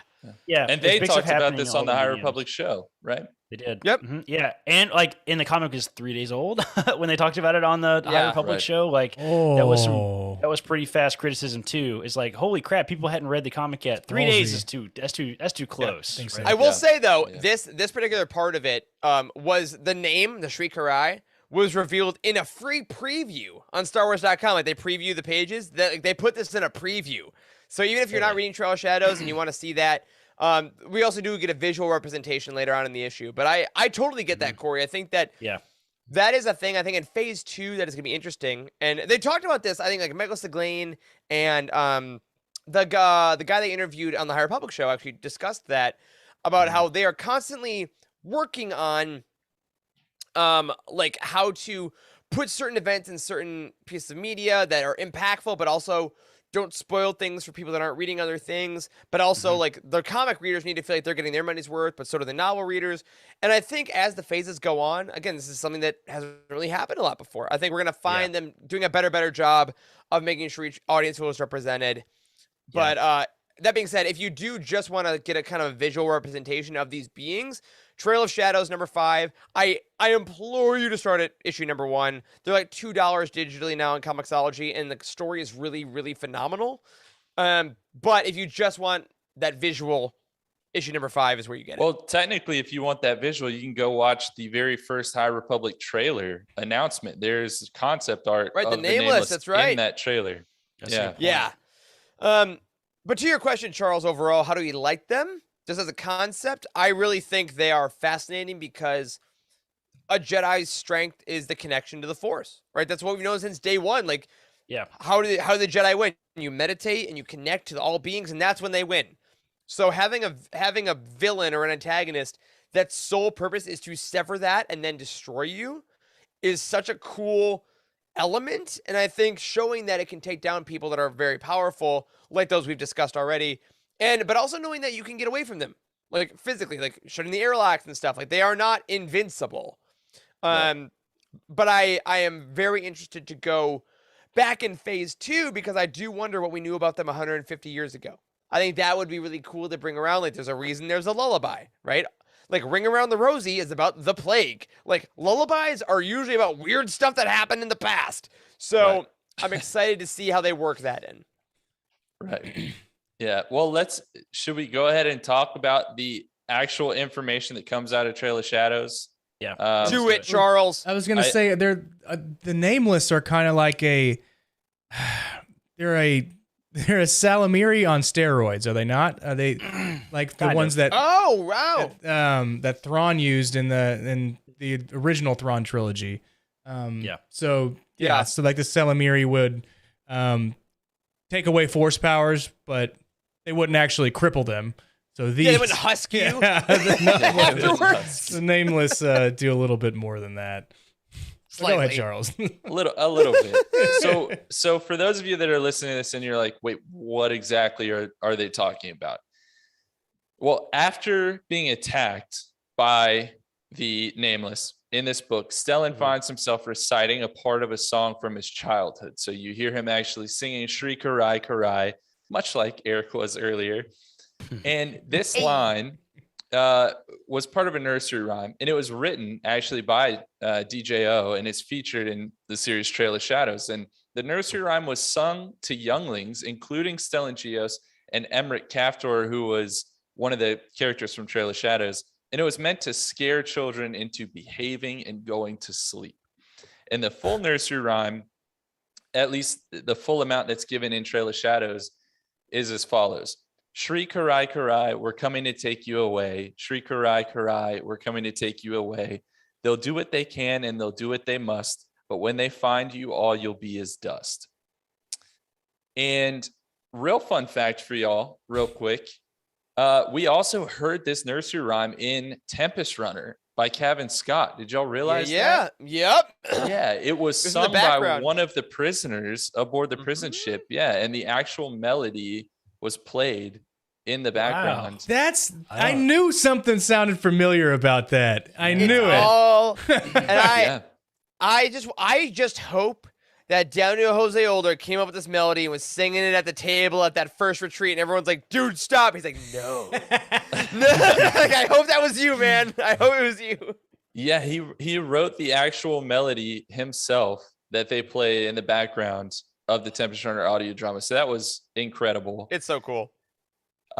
Interestingly, this is going to be a Markian Martian thing that happens, because in Trail of Shadows, they say that Shri Karai Karai, or Shri Karai, the term, is a nonsense word.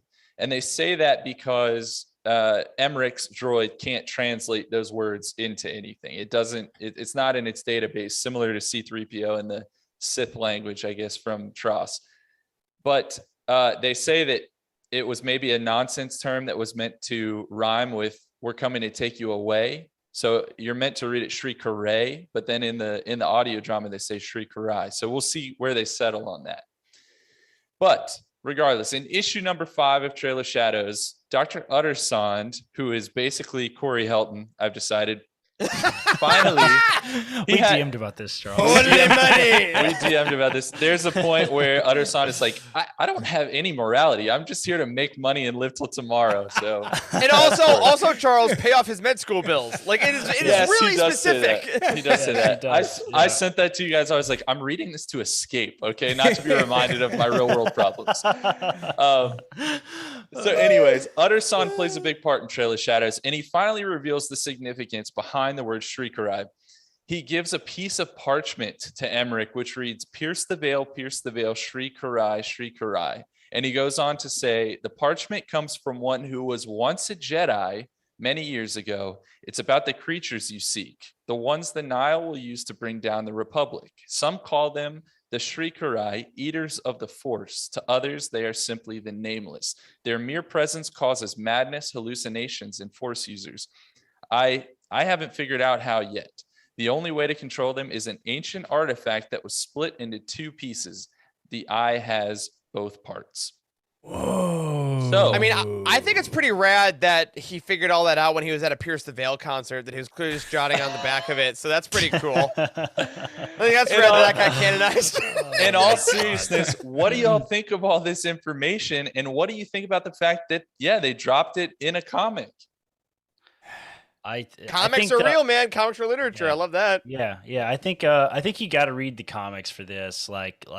It's. I mean, they're pushing that real hard. You got to read the comics. They really are. Yeah. Yeah, Yeah, it's you $3 a do, and- month. You know. Yeah, I get it. I get that they want us to read it. And I'm like all for the concept itself is amazing. That's what I want to talk about. I think the most is like these. What are they? Are they like it's an alien species? Is that what it is? We don't really know yet. Really? Yeah, like, they are. They are an alien species of creatures. And Yeah, they we do find we that know we know that Marky and Rowe put 7 aboard Starlight Beacon and was like, oh well, I'll have to just go pick some more up. So they're somewhere out there. He knows where they are. Which is True. creepy because Yeah. there's just a vat of these things. And we do know that they have water vapor as breath. I mean, you can see their breath rising. So they That is true. that was He has like one. He has like a claw machine, Eric. Like, you know, he just goes and he puts in a coin and like Toy Story. claw. You know. Kasov, do you have another single? The claw is a More master. He tokens. determines who will go and who will stay. Oh, Who's what a the great claw pull, of Corey. denial? That's what I need to know. Oh my god! I love will Toy say Story. this whole Favorite thing makes me movies. freak out a little bit because I'm now imagining kids in a circle of like all little like races being like, shriek hooray, we're coming to take you away. Shriek hooray, we're coming to take you away. They do what they can and they do what they must, but when they fail, you'll be dust. Morton's Woo! leaving. Morton No, left Morton literally the room. left the shot. He did not like that one bit. Yeah, So- I'm with you, Morden. But anyway, no. I apologize. We'll fix it in post. So Wes, you seemed surprised by this information. Had you had a chance to read Trail of Shadows yet? I have not. I wanted to. Okay. I wanted to be surprised today. Yeah, because There you I just for our listeners to know, I did tell them that we were going It's to true. discuss Trail of Shadows. Yeah. So I gave them the option to read it or not. So I'm curious, Wes, from your standpoint, how do you feel now hearing that information and being like, dang, I just read this whole book and I'm getting this information from something else? I still thought, like, after I had read it, I thought that they were somehow revealed in the Rising Storm, sort of, but not really, at the very end. And then when they didn't say what they were or if it was a thing to begin with, maybe it was a machine, it wasn't an animal. They didn't say anything about that in the Fallen Star. I was like, well, they're probably going to tell us the next book. So I was anticipating it to come out in a novel, not so much in a comic. But now that I know that it came out in a comic, I mean, it just implores me to go and pick up the comic books. One thing about comic books is I can read them really fast and I forget them immediately when I'm done reading it. So yeah, sure. one of the like things that I would ask for that comic book writers do is to make your comic book like a video. So when you flip through pages, you'll have a narrator that reads the dialogue, but it's on video, like on a YouTube video, and the page flips for you. You don't have to actually do it yourself. Well, Wes, what I'll tell you, lucky you. Okay. Every single High Republic show, they legit do that. So the High Republic show comes out. All the comics that came out that month, they do motion comics for. And Christina Ariel does a narrator voice and tells you everything that happened that you need to know. So that's one way to do it. Okay. I will also say, yes, Jacob, check out why the Cosmic have Force. we literally never talked about that on the show before? I also did not know that was a thing. Because they talk about that on the Cosmic Force live every Wednesday at 8 p.m. Eastern. But I will also say, we actually got an email about this week, which is a great time to talk about this. On our timeline on utini.com, in the High Republic section, there's filters that we have to make it easier so you don't get overburdened. But if you go to the utini.com timeline, click High Republic, and you go to the search filters, you can click single issue comics. So that when you look at the timeline of the High Republic, you will see exactly where each individual comic issue lands in the timeline, between books, between what happens, so you can know if you want to read everything in order and know what's going on. These are the comics that you need to have read. Our fellows on the database team keep that so updated. There are literally some comics that say this happens between chapters 57 and 59 of the Rising Storm, and like they have it all for you. So if you are not caught up on the comics and you actually want to just get it all from start to finish, you gotta head to the Utini timeline. I don't know how they do it. I read all the stuff and I still can't sometimes do it as well. So Quick shout out to our database team. I know. I have a shameless plug right there too. We're actually looking to grow that team some this year too. So if you're a listener and you're like nerding out into all this timeline stuff and you love all that nitty gritty, this happens here, I want you to reach out to me because we are in a place where we want to change some really cool things about the timeline and the database stuff on our website, and we definitely need some more help with that, right? So if that's you, if something you're interested in, then shoot me an email, Corey@utini.com. Do it. CORUY. Do it. It changed my life. It changed spell my my name life. with the RY like a friggin' loser. RY posers out there. Well, you're not getting any Gemma's Corey's fighting going to be words. going That's for that right. job. That's right. I wouldn't hire them anyway. All right, moving on. So because of everything that we just talked about, I want to remind y'all of a few things that I talked about at the end of the Rising Storm Roundtable that are once again important, right? There is talk about the Nameless in Kevin Scott's Dooku Jedi Lost and Claudia Gray's Master and Apprentice. Oh my Y'all God. remember this? That's right. I forgot about this. Yeah. So stories of the Nameless were often discussed by young Jedi after their classes were over. This was revealed to us in Dooku Jedi Lost. And Dooku himself described all those stories as quote unquote phantasmagoria, which is a very Dooku thing to say. Absolutely.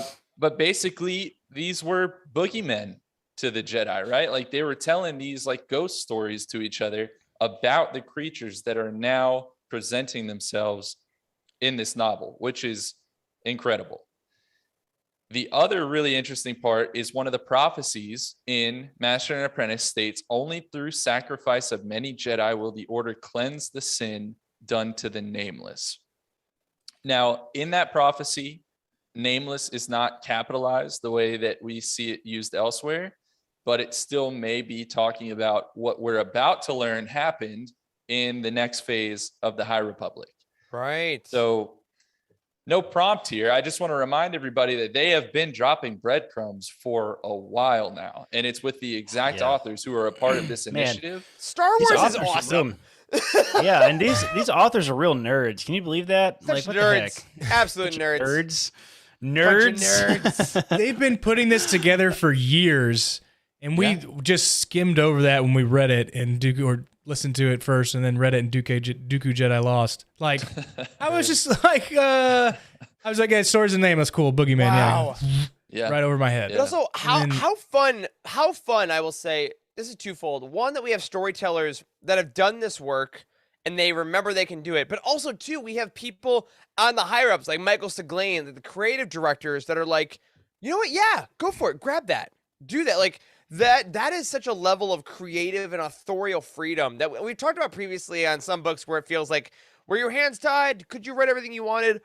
It really, really, truly seems like the High Republic Initiative is like, what have you written before? What do you love? What's in your head? Let's put it in the mythos. And it is just so exciting to see these really intelligent storytellers pull these threads and then for Charles to go back and find them. Yes, just a blast. kudos to you, Charles, in finding that Seriously, stuff dude. and then like informing our community and really just me about these things that happen in these books that happened years ago, and they're all connecting together, much like the title of these prompts, the connective tissue. Good for That's you. right. That's right. Well, I want As to point Emerald out, Lagasse would say, bam! yes, he would say that. I want to point out two more interesting tidbits about Trail of Shadows quickly, and then we're going to run through the Easter eggs. Okay. Great. In issue number 3 of Trail of Shadows, Stellan says, I did run into some areas of the archive regarding Dalna that had been deleted, which I must say is quite unusual. So we once again see the importance of the planet Dalna brought up, which we've heard that name quite a few times up to this point, and just how incomplete were the archives that Jocasta Nu insists are complete. If there's more stuff that's been deleted, So who many knows? holes. So many holes. Just Also in terabytes, issue terabytes 3 of data gone. Also, it's like our G drive. Okay. Someone. Also in issue number 3, Stellan is alerted that Avar Kriss is trying to reach him, to which Emmerich remarks, speaking of people growing quite close. And Stellan responds, that was a long time ago, Emmerich. Is it possible that the Elzar-Avar romance was actually a love triangle? The Twitterverse exploded when this happened, and I learned a new word. And polyglot, is that it? It was something with polyamory. They all freaked out about it, and like maybe That's fine. I mean, hey, young Padawans, learning about yourselves. I hope that. I mean, that Living would in definitely Utah? The internet is so thirsty. I swear to God. But it's interesting because you get that point where the Stella and Elzar, conversation that we talked about last week was so important. Of like, you two had a bond that I couldn't share, and I think that's interesting. Where if you know what I mean, did he want it? Yeah, like did they try it and then did it not work out? Don't try it. Don't try it. Very interesting. Very interesting. You underestimate my power. Okay. Oh man, this sorry. took a turn. Moving on. Easter eggs, connective tissue, random thoughts. We're gonna run through these really fast. Let's go. At the very start of the book, we see the planet Irem and its leaders, Queen Dima and Queen Consort Thandeka.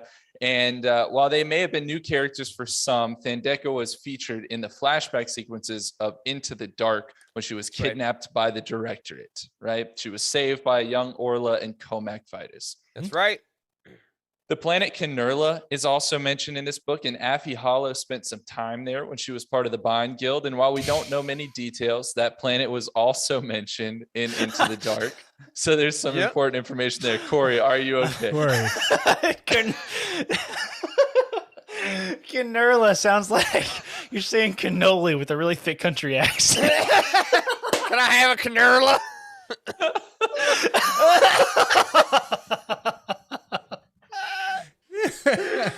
All right. Oh man. It's not funny. right. Some people talk God. that way. In Kinerla. in 30 seconds, when I bust out laughing again, it's Leave the because I'm Kinerlas. thinking of that again. Awesome. All right. Oh man. On that's page good. 17, several planets are mentioned. 3 of these planets, Yexum, Japiel, and Teus Bravo. I dare you, Corey. I dare you. Kinerla. Those ones are new, but the last planet, Aline, is not new. Aline, first brought to Star Wars canon in the Clone Wars Season 4, Episode 5, entitled Mercy Mission, featured R2-D2 and C-3PO helping avert a civil war between the species living above ground and the one living below ground. Yup. And there was also a planet Aline in Legends, but it was so different than the one presented in Clone Wars that they went back and referred to that one out as Aline Minor. So they made them 2 different things. But anyways, Fascinating. Cool. Interesting. We've I don't been- remember this we've been there. episode. Cover your tracks, weirdly I get enough. I it's vaguely one of do. the weird droid one-offs, more or less. So Yeah, I remember Yeah. some of those, but this was far enough into where this one might have been a good episode, right? Like, Yeah. Yeah, Yeah. they're very small, I believe, if I remember correctly. The Alenian people are like short. Yeah. Mm. On page 17, Muniacs are mentioned, and this is a pack animal like a bantha, Eric, that was native to the planet Jaluk. And if that sounds familiar, it's because Sienna Ree's family owned one in the novel Lost Stars. What does that On mean? page 39, there's a ship called the Spectre, just like in Rebels. There are 2 Spectres apparently out there. Great. On page 47, Leah, this is my favorite by far Easter egg of this whole book. Prepare yourself. Page 47, Leox uses a type of music called the Margangi Glide to flood the Nile communication systems and allow some of their victims to escape. And this music is actually first created by A.C. Crispin for her book Rebel Dawn, the 3rd book in the Han Solo trilogy. At that time, it was a popular type of dance. And then it was later brought into the New Jedi Order series and Agents of Chaos 1 Heroes Trial before later being brought to canon in 2008. But this is the first mention since then. That's rad. In the audiobook, they have music playing in the background whenever he puts it on. It was odd, but I'm not sure I could pinpoint that's exactly what it was that was playing, but they tried. Sick. Well, now we that's, know. That's fantastic. Now we know. On page 60, Emmerich Kaftor, a famed Jedi investigator, is mentioned, and that's the same Emmerich from Trail of Shadows that we were just discussing. So he gets a name drop. On page 63, Bilbringi food is mentioned, and that was a favorite of Han Solo, who often shared it with Leia, as shown in Bloodline. That's right. Corey, what does Bilbringi remind you of? I don't know. I'm just thinking like, hey, get in there, Bill. Bring me a beer. Bill, bring me a beer. If that's not a U-Toonie t-shirt. Bill, bring me a beer. Oh, man. Oh man! I'll say it's hey, you're not celebration. in there in the kitchen. Give me one of them canarlies and bring me a beer. Oh my God, we gotta get you out of the South, brother. Oh my goodness. Incredible. Oh man. Okay. Oh, man, that's funny. I'm pushing through. On page 63, Rachel Call has this thought. He still thought nothing was more exhausting than teaching younglings. The Nile were bad, sure, but try managing a room full of toddlers who've missed their nap and just figured out they can basically do magic. I laughed out loud at it when that happened. So I was like, we like have only gotten we've gotten more glimpses of like really, really young Jedi in the High Republic than I feel like we have in the past. And like, that is so true. Like a bunch of little obnoxious screaming toddlers, and they're like, they can like move things with their mind. Like, Dude, that was Orla's misremembered memory. Was she was up on the roof of like the Jedi Temple with Yoda, and she fell off the side. And in real life, that happened, and Yoda caught her and brought her back up. It's like, Yoda, bro, why did you bring toddlers out to a roof with He loves it, man. Listen, real talk. How do they keep them from killing each other? Right? Because like, if With any of them like difficulty. figure out, I don't think they're that strong. They can't actually be that force strong in the choke Force. somebody, like Jesus. Like, Well, maybe that's why you have Yoda, the most powerful Jedi, deal with them. He's like, he can stop anything. You know, he's like that principal that just steps in. That's like 80 years old. You're like, what can they do? And they're like a jujitsu master, and they're like, I will kill all of you children if you mess around. Go to your room. Maybe that's the power of meditation. I like that. I need to meditate and be powerful. I've got school. All right. No. Still funny. If y'all don't know what that video is, I apologize. But someone put that audio over the little kid in Revenge of the Sith when Anakin walks in, and instead of him saying, "Master Skywalker, what are we gonna do?" Anakin ignites his lightsaber, and the kid goes, "Nah, I've got school." I've got school. I have not seen that, Charles. How have you not shared that with us? incredible. Oh my God. Anyways, Continue. we're so off track. We were so off track. On You page got this. 70, the planet Riosa is mentioned, which is the planet Ransom Casterfo represented in the Galactic Senate. Oh, that's cool. On page 78, Stellan makes a sweet bun out of water and ration powder, just like Rey in The Force Awakens. Mhm. On page 86, we get terminology for groups of different species for the first time, as far as I know. So it's a grove of Wookiees, a tinker of droids, a bulge of Hutts, and a remorse of Rathtars. A remorse love of that. Rathtars was I my love that. favorite thing. It's so I think funny. you used that. Did you not? Didn't you use that in like a prompt? In the plot synopsis. I We mean, gotta start using remorse them. of Rathtars. I mean, a bulge of huts is the best. Yes. That's a good one. Isn't it, Corey? On Yeah, page yeah, I love 94, that. Port in a Storm is mentioned, and that's a fortified wine from the planet Pamarth, which is mentioned on the very next page, and that's a favorite of Claudia Gray's that first showed up in Bloodline, but was retconned as one of the drinks shown on screen in the Outlander Club in Attack of the Clones. So look up Port in a Port in a Storm on Storm. Wikipedia, and it is a picture of Attack of the Clones. I also believe you Wow. can, depending on the time of year, get that at Oga's Cantina Is in that Galaxy's Edge. I think it's rotating, but it's I'm gonna ask that. it's in the Galaxy's Edge cookbook where you can make it yourself, but it's also at Oga's. Nice. One day I'll get there. Absolutely. On page 100, the Corellian model YG2500 is mentioned, which I presume is a predecessor of some kind to the YT1300, aka the Millennium Falcon. They just they do this all the time in Star Wars. They just throw some Y's and something that sounds like YT, a whatever. T, put 4 digits after it, and it's like, oh yeah, it's like the Falcon, you know. It's like, Is it come on, cool bring me a yet? beer and a cannoli. Chaos. Pure chaos. Okay, this is the worst we've ever done with getting through Easter eggs. I don't know what this we is. Nah.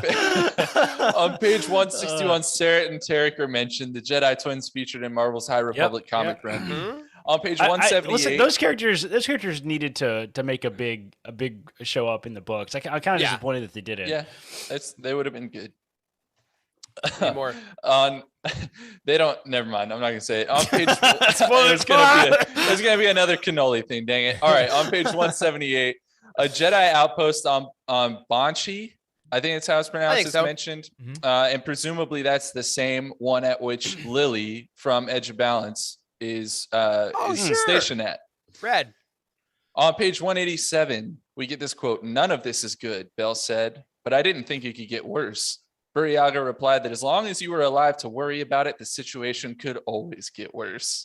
Thanks for that, Burriaga. Thanks, buddy. On page 216, Tip Yip is mentioned, which is Endorian chicken that you can try for yourself at Galaxy's Edge. Go get I've some had of that it.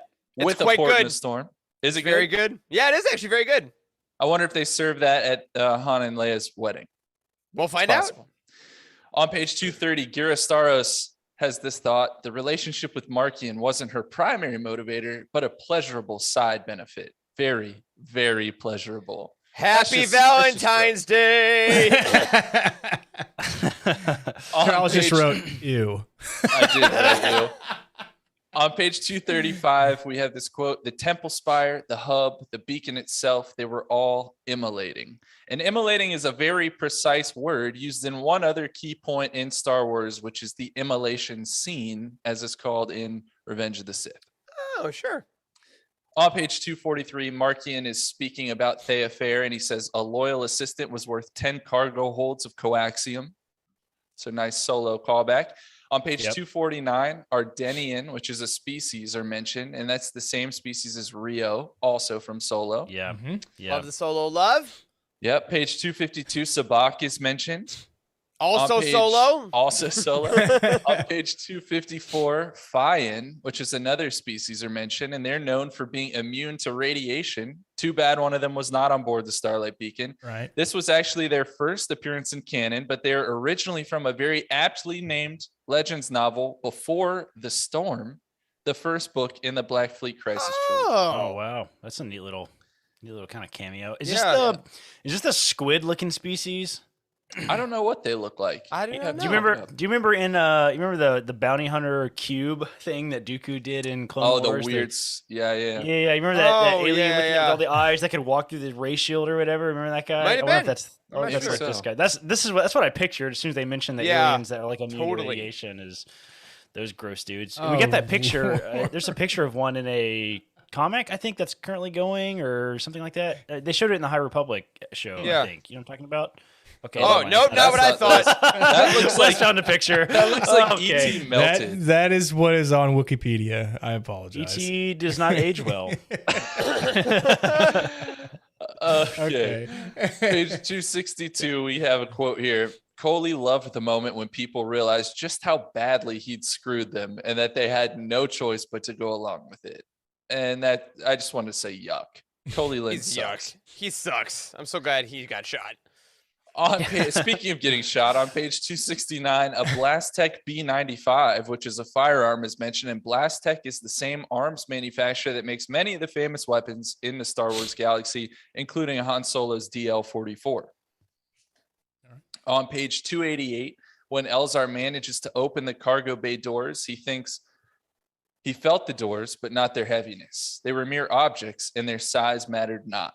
So shout out to Yoda. He lets toddlers fall off of roofs, but he has some hella good quotes. That's the battle is going well, brother. On page 295, Chancellor So is watching the beacon fall and thinks she looked at it the way a doctor might look at a wound, seeing whether there was any way to heal what could not be undone. And I just really liked that quote. I thought that was very well put. Mhm. On page 296, Tanneray wine is mentioned, which was a specifically sought after wine from the planet Alderaan. I've had that at Galaxy's You- Edge. It's Chardonnay, but it's blue. It's no longer being made, by the way. Oh yeah, because Alderon's gone. That's right. Oh, I think I meant Galaxy's Edge. That was dumb. Your On comment page was poorly 303, timed. on page 303, a Trototome, which is another species, is mentioned. It's the same species as Cloud from Rise of Skywalker. Yes, the best character ever. That's Geode. Sure And is then something. on 304, last one here, a Kafex, which is another species, is mentioned. Mhm. And that's an alien that first appeared in the video game Battlefront 2. They're those pistol-wielding cat spies. Oh yeah. Yeah. That's a good way to put it. This is their Oh. first appearance Love in it. the written medium. So that was pretty Pistol cool. wielding cat spies. Cat That needs to be on a spies. t-shirt. What they bro. are. You know who I'm talking about, right? That's exactly Yes. them. Yeah, I know man. exactly what All you're right. talking about.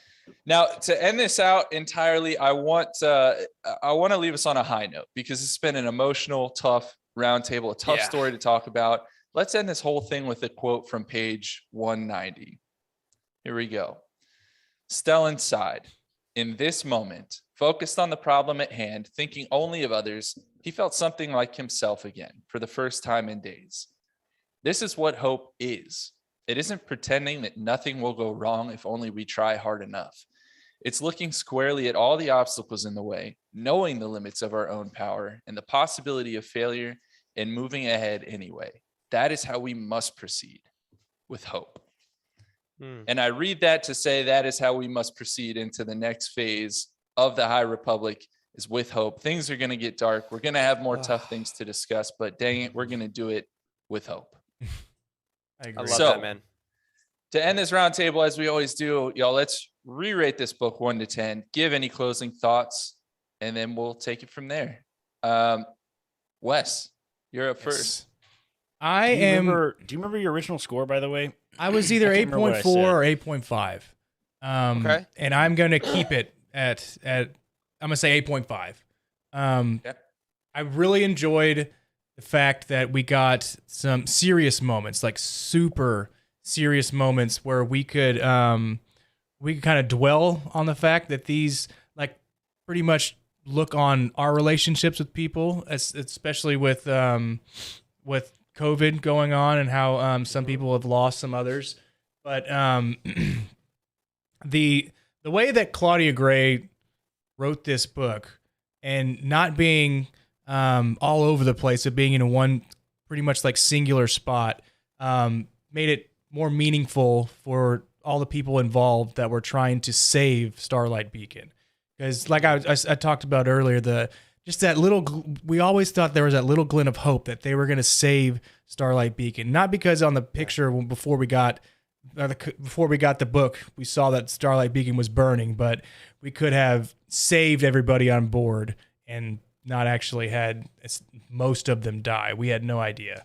And it hit me pretty hard we lost a lot of great characters and I didn't think we were going to do that. So books that can put a lot of emphasis on characters and build them up in a way that they're almost indestructible and then kill them off at the end makes it a solid read for me.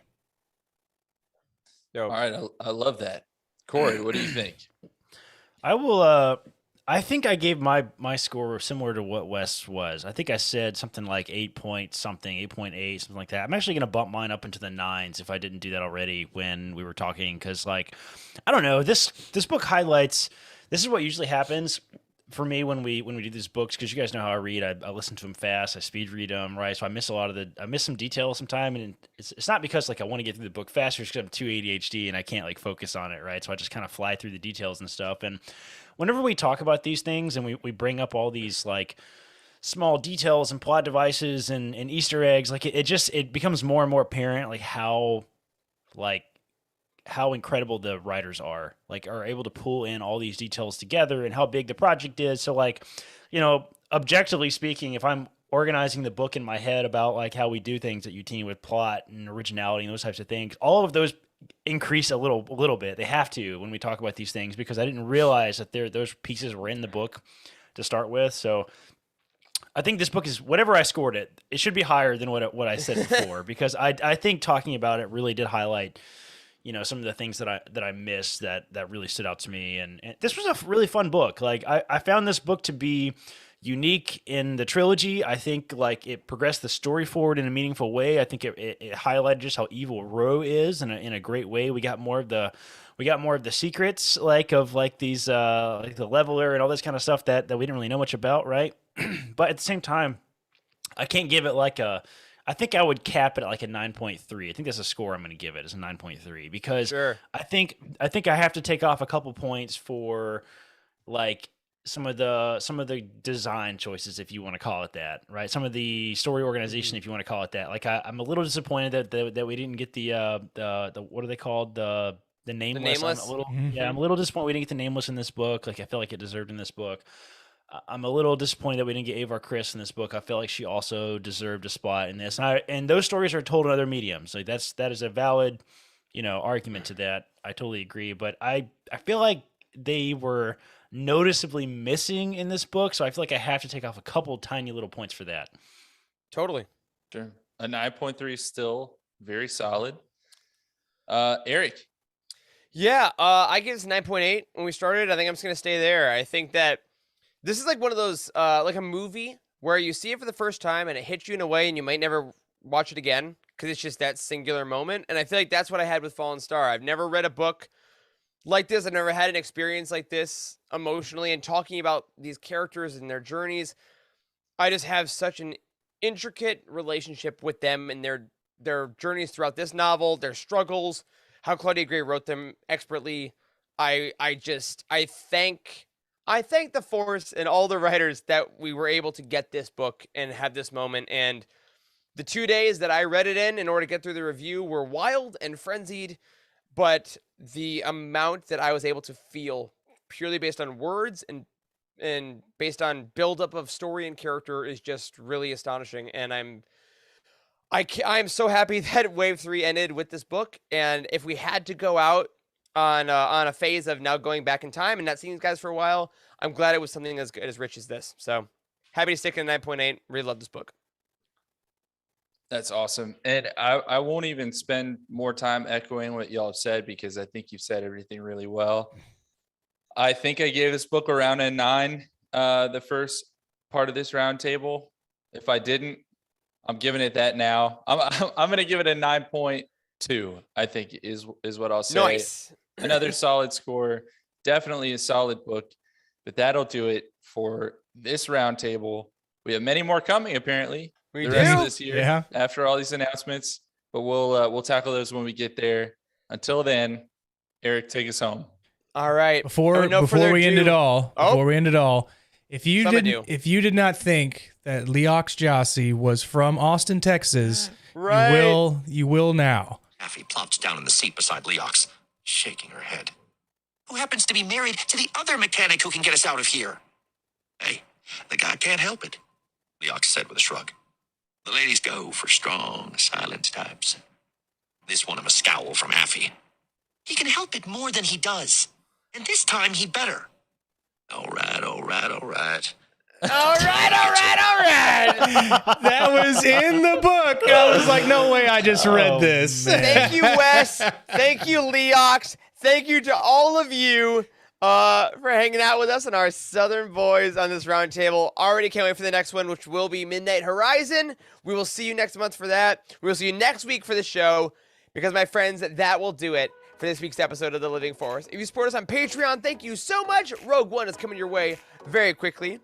A special thank you goes out to OK Endar, Jeremy Kazina, Brian Julie, JG Kars, Earl Q, Patrick Ortiz, and Carl Sander on our Jedi High Council, and Matt Billington, Tyler Latour, Elizabeth Cloutier, Jason Mitchell, Freddie C, and Sally and Chris Eilerson on our Alliance High Command. You can find us on Twitter. I'm at Eric Eilerson, Corey is at Doc Star Wars MD, Charles Zetzi Henkel, Wes is at Boss Wes. A special thank you to Matt Davenport, our amazing editor, Ryan, our graphic designer extraordinaire, and Wes, our producer and community manager. Thank you to Corey, Charles, and Wes for potting with me tonight. Thanks to all of you for tuning in and hanging out for the Fallen Star. We'll see you next time.